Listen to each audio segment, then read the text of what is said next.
Sa ilalim ng Administrasyong Duterte, hindi rin namayagpag ang oligarkiya. Sa unang taon pa lang ng kanyang panunungkulan, ay naging mapagmatsyag ang administrasyon sa mga makapangyarihang pamilya na kumontrol sa ekonomiya ng bansa at nagkaroon ng malaking impluwensya sa politika sa napakahabang panahon. Without declaring martial law, sinira ko yung mga tao na humahawak sa ekonomiya at umiisip. At hindi nagbabayad. They take advantage sa kanilang political power. Kabilang sa mga tinukoy ni Pangulong Duterte bilang oligarchs ay ang pamilya Lopez, ang may-ari at kumokontrol sa media giant sa ABS-CBN. I will not allow the NTC to grant them the permit to operate. Kung ibigay ninyo yung franchise because it is within your power to do it, go ahead. Alam mo bakit? Unless and until mabayaran ng mga Lopez ang taxes nila. Maging ang business tycoons ay hindi rin nakalampas sa mga mapanuring mata ng Pangulo. Itong Pilipinas, ito para lang sa mga taong naghirap. Kayo ang protektahan ko. Yung mga mayaman, talagang kalaban ko yan.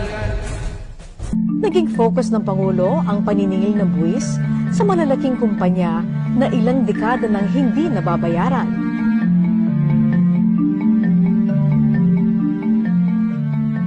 Lucio Tan has almost $30 billion. He has to pay. He has to pay. Lahat, he has to pay. Matapos ang mabilisang negosasyon, ang 6 billion pesos na pagkakautang sa gobyerno ng Philippine Airlines na pagmamay-ari ni Lucio Tan ay nabayaran bago pa man sumapit ang deadline na ibinigay ng Pangulo.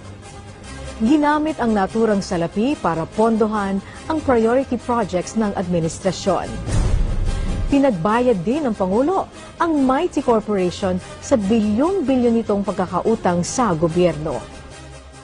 I have directed the Department of Finance and the BIR to accept Mighty Corporation's offer of 25 billion to settle its tax liabilities.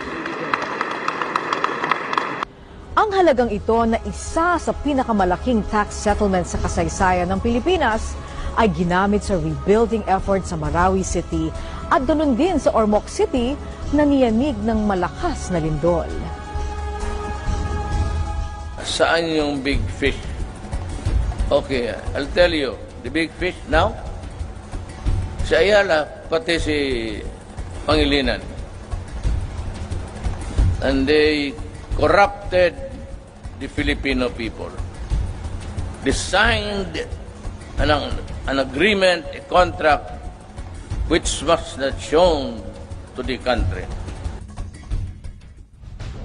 Pinabusisi ng Pangulo ang long-term concession agreement sa pagitan ng Manila Water at Maynilad na umabuso umano sa milyong-milyong Pilipino.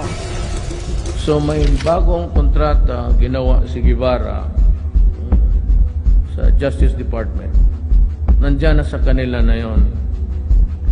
Pag-aralan daw nila. Pag-aralan. But I tell you, you better sign the contract which is good for the Filipino people.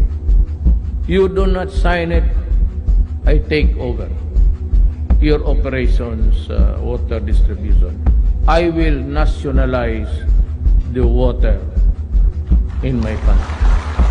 Kanya rin pinagbantaan ng telecommunication companies ni i-expropriate ang assets nito kung hindi masosolusyonan ang mabagal nitong serbisyo.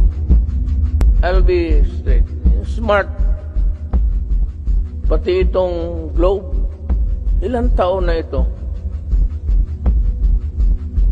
At ang sagot palagi sa akin, the party cannot be rich.